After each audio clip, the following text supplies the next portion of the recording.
Ben bütün Gülçehre'den... Bulmamız gerekiyor.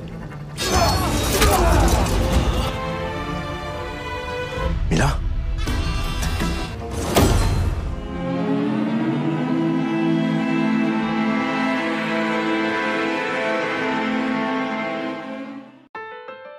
Salahuddin tidak jadi diminta pertanggungjawaban oleh Sultan Nureddin karena Boru datang dengan membawa kepala Rakif. Sebuah kilas balik memperlihatkan bagaimana Boru tidak akan mengkhianati Sultan Nureddin sehingga ia harus membunuhnya. Dan ini merupakan kompensasi yang harus dibayar karena Rakif telah membunuh Mefdud. Meskipun begitu, Boru merasa tidak enak hati karena melakukannya di hadapan Saira. Ditambah lagi, Boru mendengar kabar duka di mana Urvali mengorbankan dirinya. Sementara itu, pihak Yerusalem bertanya-tanya bagaimana para penyusup bisa masuk. Raja Al-Malik lantas menanyakan di mana Rakif berada. Tiba-tiba Saira datang sambil menangis dan memberitahukan bahwa ayahnya tewas di tangan Boru. Sultan Nureddin ikut berbelasungkawa atas kematian Urvali. Ia berjanji akan menunaikan hak-haknya dan menempatkannya di tempat terhormat. Saira menolak dukungan Yerusalem. Menurutnya balas dendam ini adalah miliknya. Meskipun begitu, tentunya pihak Yerusalem tidak bisa lepas tangan begitu saja. Ratu Maria akhirnya meminta izin untuk berbicara dengan gadis itu. Sultan Nureddin memberitahu Salahuddin bahwa ia tengah memburu Nizar karena dia yang telah membakar kapal-kapalnya. Berhubung Boru ada, tugas ini diberikan kepadanya. Di sisi lain, Ratu Maria memberitahu Saira bahwa ayahnya meninggalkan begitu banyak harta dan kedudukan. Dia sebagai pewaris bisa memanfaatkan itu untuk membalas dendam. Karena Tekin memuji dirinya sendiri waktu mengobrak-abrik pesta pernikahan Raja Al-Malik. Hanya saja kemudian ia disadarkan bahwa ada Urvali yang berkorban untuknya. Ajudan Khalifah merasa dikurung oleh Salahuddin sehingga kasus meracuni berhenti di jalan. Maka diam-diam ia memerintahkan orang untuk menangkap Semse. Balian mendapatkan informasi bahwa para penyusup lewat melalui jalur makanan. Jelas kecurigaan tertuju pada Elias. Sementara itu keributan masih terjadi di Yerusalem. Kali ini Ratu Maria menyalahkan Sibila karena mengundang Semse. Karena bisa dipastikan dia adalah orang terdekat Salahuddin. Sibila akhirnya menjawab bahwa Semse adalah temannya sejak kecil dan tidak ada hubungan yang lebih spesial dari itu. Di sisi lain, Boru juga bercerita kepada Salahuddin bagaimana Semse mengacaukan misi mereka. Dan untungnya ia selamat, hanya saja Urvali tidak bisa diselamatkan. Mila bercerita kepada Sibila, ia sebenarnya tahu Semse akan menyerang Catelyn. Hal itu sengaja ia biarkan karena jujur ia juga ingin suaminya itu mati. Catelyn tanpa sengaja mendengar percakapan ini, namun ia berpura-pura tidak mendengar apapun dan hanya mengajak istrinya pulang. Sekelompok provokator membuat fitnah untuk Semse di tengah pasar Kairo, bahwa dia ada main dengan wazir Salahuddin sehingga meracuni Khalifah. Baik Laila maupun Cemsid hanya mendengarkan karena tidak memiliki bukti untuk membantah. Sementara itu, Salahuddin mengajak bicara Semse, ada sesuatu yang ingin ia tanyakan.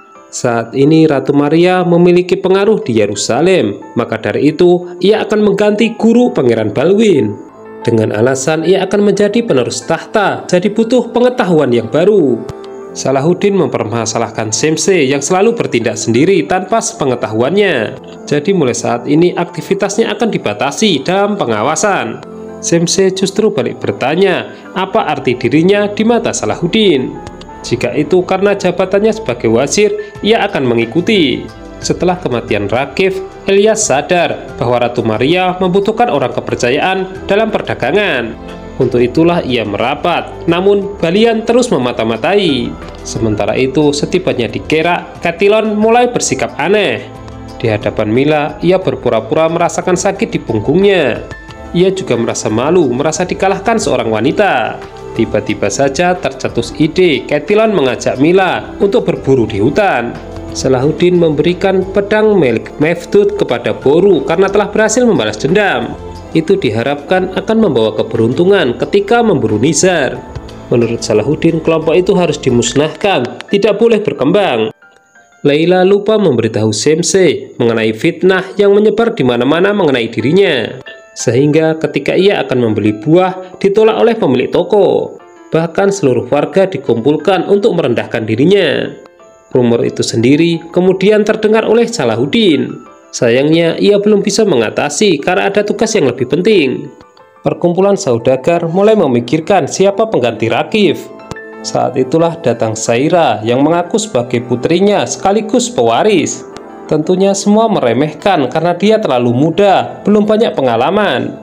Namun Saira berjanji bahwa ia akan menaklukkan Kairo. Ketika Boru akan berangkat memburu Nizar, ia melihat Saira sedang berbicara dengan anak buah ayahnya. Dia merupakan satu-satunya yang mendukung untuk melanjutkan perjuangan Rakif. Merasa kesal dengan ibu tirinya, Sibila menemui Balian untuk menceritakan apa yang terjadi. Istana membuatnya tidak nyaman karena kekuasaan kini dipegang oleh ibu tirinya. Sementara itu Gai yang mengintai kepergok Ratu Maria. Dan disitulah ia tahu Gai menyukai Sibila dan pasti butuh dukungannya. Mila benar-benar cemas mengetahui Catelyn bersikap aneh.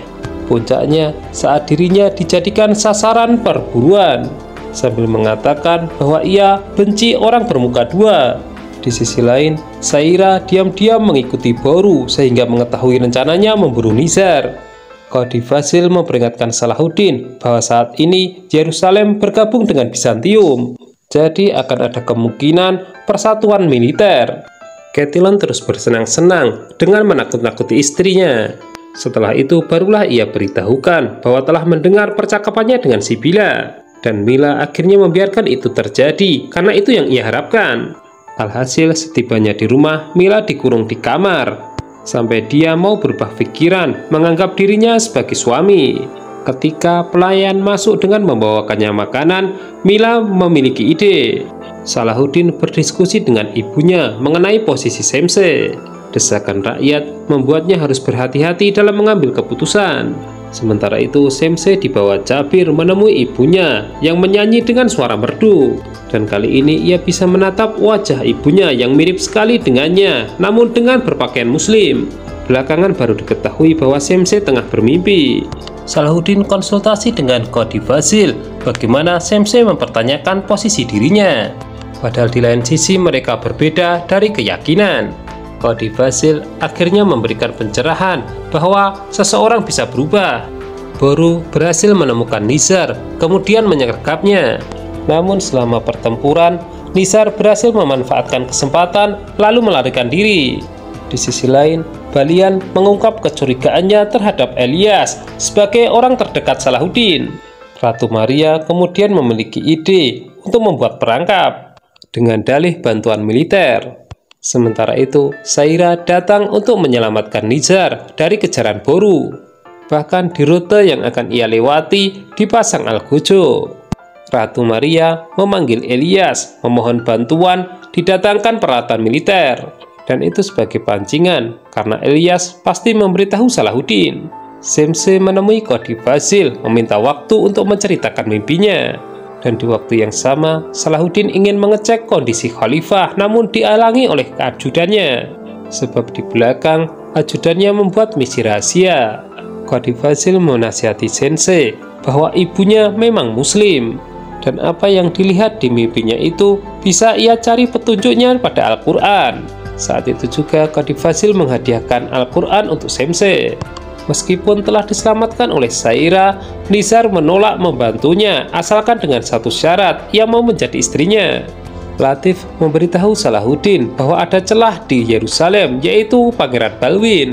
Saira menolak permintaan Nizar dan kemudian membunuhnya. Suku Baduy yang berada di belakangnya tidak terima, namun Saira mengajak dialog bahwa kekuatan ayahnya lebih besar dan menjamin hidup mereka. Balian melihat persiapan Elias untuk memastikan informasi sampai kepada Salahuddin. Mengenai fitnah kepada Semse di Kairo, Salahuddin menyelesaikannya. Tidak ada satupun yang bisa membuktikan ucapannya, termasuk para provokator yang kemudian langsung dieksekusi. Baru akhirnya menemukan Nizar, hanya saja tinggal mayat. Ada seseorang yang ia curigai sebagai pelakunya, namun ia akan menyelidikinya lebih dalam. Sementara itu, Sultan Nureddin memerintahkan Zaruki untuk menjadi penglihatan dan pendengarannya di Kairo. Di saat yang sama, Boru juga melaporkan kematian Nizar. dan ia curiga pelakunya Putri Rakif. Saira berhasil mendapatkan kekuatan penuh dan mengambil pemerintahan ayahnya, dan langkah selanjutnya adalah menguasai perdagangan Kairo. Sementara itu Ilyas menghadap Salahuddin dan memberitahukan niatan Ratu Maria. Di sisi lain, Balian sudah tidak percaya dengan Salahuddin yang selalu membuat masalah di Yerusalem, dan perangkap ini bisa dijadikan peringatan. Untuk tugas ini, Salahuddin memerintahkan Karatekin mengambil komando pelabuhan Antakya yang akan menjadi tujuan, dan mereka diminta untuk bersiap. Catelyn naik pitam mengetahui Mila bisa kabur dari jendela. Saat ini dia tiba di Kairo dan memohon untuk dipertemukan dengan Salahuddin. Sedikit demi sedikit, Shemshe mulai mengenal Islam dari Qadi Basil. Ratu Maria benar-benar mendominasi hingga mengalahkan pemikiran Raja Al-Marik. Dia mendesak agar Sibila segera dinikahkan biar hidup bahagia seperti mereka. Selain itu, Yerusalem diharapkan akan semakin kuat. Di hadapan Salahuddin, Mila menangis memohon diselamatkan dari Catelyn. Tiba-tiba dia pingsan dan ditangkap Salahuddin. Momen ini dilihat oleh Shemshe. Catelyn mendapatkan informasi dari anak buahnya bahwa Mila menyamar sebagai pelayan dan keluar pada malam hari. Dokter yang memeriksa Khalifah menyatakan keadaannya tidak membaik. Hal itu mendorong ajudan untuk segera menyeret Shemshe untuk diadili. Shemshe yang terbakar cemburu kemudian mengajak Layla untuk pergi. Sementara itu di pasar, Shemshe bersemangat untuk berdagang. Alasannya karena datangnya Saira. Boru pun terkejut, namun cara ini dianggap legal karena Saira merupakan ahli waris sah dari Rakif. Namun Boru melihat ada rencana di balik semua ini. Yaruki dari kejauhan menyaksikan sesuatu yang janggal, karena seharusnya Boru berhati-hati dengan wanita itu. Karatekin dan teman-temannya menyerbu pelabuhan. Hanya saja bukan peralatan militer yang didapat, melainkan pengepungan. Sementara itu Mila telah siuman dan menarik tangan Salahuddin, minta tidak ditinggalkan. Dan tampaknya ia mulai jatuh cinta. Balian ikut datang menyerbu. Dari situlah Karatekin menyadari perangkap ini. Namun ia tidak pernah takut dan justru tahu siapa musuh sebenarnya. Balian mengakui jika pengikut Yesus. Dia lantas meninggalkan surat untuk diberikan kepada Salahuddin. Shemshe menemui Fatmah Hatun untuk menitipkan Layla, karena dia akan meninggalkan Kairo akibat fitnah yang menyudutkannya. Salahuddin membaca surat dari Balian yang menyatakan bahwa persahabatan mereka telah berakhir. Dan sekarang menjadi jelas Salahuddin tidak perlu menunggu informasi darinya. Sementara itu, Shemshe kembali ke rumah untuk berkemas-kemas. Ia sempat membaca Al-Quran pemberian Qadi Basil dan menemukan pencerahan. Tapi tiba-tiba sekelompok pendemo melempari rumahnya dengan batu. Sambil ketakutan, Shemshe bersembunyi sambil memeluk Al-Quran. Fatmah Hatun mendesak Salahuddin untuk menentukan hatinya karena Shemshe akan meninggalkan Kairo. Pihak Yerusalem merasa puas telah mengelabui Salahuddin. Tapi Raja Al-Marik atas desakan istrinya kemudian mengumumkan bahwa ia akan menikahkan putrinya Sibila dengan Tekfurgai. Tidak ada yang boleh berkomentar di sini. Ia hanya ingin memberikan kebahagiaan kepada putrinya sekaligus memperkuat Yerusalem. Salahuddin mendatangi rumah Shemshe dan justru menemukan batu-batu yang berserakan. Merasa khawatir, ia kemudian melanjutkan pencarian di tempat lain. Shemshe ternyata tengah mengucapkan selamat tinggal kepada Kairo. Namun di tengah perjalanan, ia disergap oleh anak buah Khalifah. Di sisi lain, Sibila menemui Balian, meminta ketegasan karena dia akan dinikahkan dengan Gai. Balian pun akhirnya menunjukkan betapa ia menyukai Sibila. Sambil dibawa, Shemshe menceritakan bahwa dia bukan pelaku yang meracuni Khalifah. Tentu tidak ada yang percaya hingga kemudian Salahuddin muncul di hadapan mereka.